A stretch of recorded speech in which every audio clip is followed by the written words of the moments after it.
HSC পরীক্ষা 2025 ইং হিসাব বিজ্ঞান দ্বিতীয় পত্র সাজেশন 100% নিশ্চিত কমন সকল বোর্ডের জন্য চ্যানেলটিতে সাবস্ক্রাইব করে পাশে থাকবেন। যারা ফেসবুক পেজ এবং টিকটক থেকে দেখতেছেন তারা অবশ্যই পেজটিতে ফলো দিয়ে পাশে থাকবেন। চলে যাচ্ছি আজকের সাজেশনের মূল ভিডিওতে। প্রিয় এইচএসসি পরীক্ষার্থী বন্ধুরা, এইচএসসি পরীক্ষা 2025 ইং হিসাব বিজ্ঞান দ্বিতীয় পত্র সাজেশনটি আপনাদেরকে প্রদান করতেছি। আপনারা সম্পূর্ণ ভিডিওটি দেখুন এবং সাথেই থাকুন। এখানে যে অধ্যায়গুলো আছে শর্ট সিলেবাসে, সেই অধ্যায়গুলো হলো: প্রথম অধ্যায় অংশীদারি ব্যবসায়ের হিসাব, চতুর্থ অধ্যায় আছে যৌথ মূলধনীয় কোম্পানির মূলধন, পঞ্চম অধ্যায় আছে যৌথ মূলধনীয় কোম্পানির আর্থিক বিবরণী, ষষ্ঠ অধ্যায় আছে আর্থিক বিবরণী বিশ্লেষণ, অষ্টম অধ্যায় আছে হিসাব রক্ষণ পদ্ধতি এবং সপ্তম অধ্যায় আছে উৎপাদন ব্যয় হিসাব। এখানে তাহলে টোটাল অধ্যায় হচ্ছে 6টি। এই 6টি অধ্যায় আপনাদের সংক্ষিপ্ত সিলেবাসের মধ্যে আছে। এখন এই 6টি অধ্যায় থেকে আপনাদের সিকিউ প্রশ্নের জন্য যেগুলো আপনাদের খুবই ইম্পর্টেন্ট বা যেগুলো পড়বেন সেই তথ্যগুলো এখন আমি আপনাদেরকে জানাবো, তাই প্রথম থেকে শেষ অবধি সাথেই থাকবেন। এখান প্রথম অধ্যায় থেকে অংশীদারি ব্যবসার হিসাব, এখান থেকে সাধারণত সিকিউ প্রশ্ন খুব কম দেয় যেহেতু শর্ট সিলেবাস। ধরে নেন এখান থেকে আপনারা একটি পাবেন, সিকিউ পাবেন এখান থেকে একটি। যৌথ মূলধনীয় কোম্পানির মূলধন, এখান থেকে আপনারা সিকিউ পাবেন 2টি। পঞ্চম অধ্যায়ে যে আছে যৌথ মূলধনীয় কোম্পানির আর্থিক বিবরণী, এখান থেকেও আপনারা সিকিউ পাবেন 2টি। এরপর ষষ্ঠ অধ্যায় আর্থিক বিবরণী বিশ্লেষণ, এখান থেকে আপনারা সিকিউ পাবেন 2টি। এবং সপ্তম অধ্যায় এখান থেকেও আপনারা সিকিউ পাবেন 2টি। উৎপাদন ব্যয় হিসাব, এখান থেকে পাবেন সিকিউ 2টি।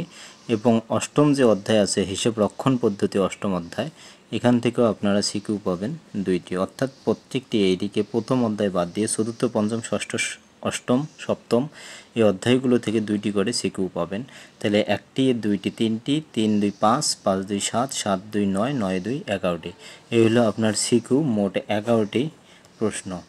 11টি প্রশ্নের মধ্যে আপনাদেরকে অ্যান্সার করতে হবে 60টির অ্যান্সার করার জন্য যে অধ্যায়গুলো অত্যন্ত গুরুত্বপূর্ণ সেই অধ্যায়গুলো যদি আপনাদের আমি ইন্ডিকেট করে দেই, সেক্ষেত্রে আপনারা এই 5 অধ্যায়টি পড়তে পারেন। 5 অধ্যায়। এরপর আপনারা সহজ হিসেবে অধ্যায় নিতে পারেন 7 অধ্যায়, আর একটি 8 অধ্যায় নিতে পারেন 7, 8 হিসাব রক্ষণ পদ্ধতি। আর এখান থেকে তাহলে 2, 4, 6 এখান থেকে আপনারা পাবেন 6টি। আপনাদের প্রয়োজন 60টি প্রয়োজন হলে 6টি সিকিউ পাচ্ছেন। অতিরিক্ত হিসেবে আমি আপনাদের সাজেস্ট করব পঞ্চম অধ্যায়টি দিলাম, ষষ্ঠ অধ্যায়টি আপনারা নেবেন।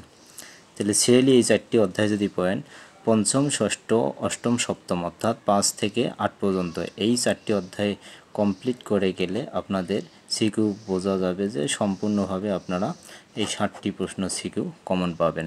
60টি সিকিউ আশা করি অবশ্যই কমন পাবেন। এবং আপনাদের এমসিকিউর জন্য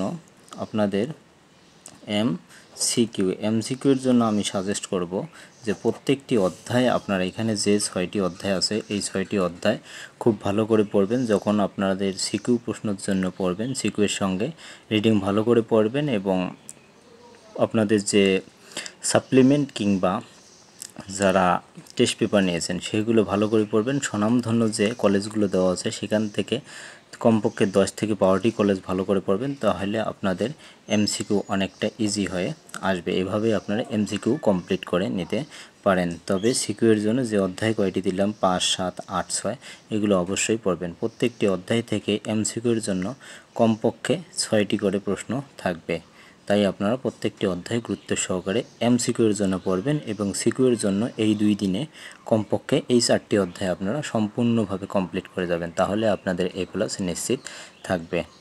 ধন্যবাদ, ভালো থাকবেন, সুস্থ থাকবেন। দেখা হবে আবার নতুন কোনো এক ভিডিওতে।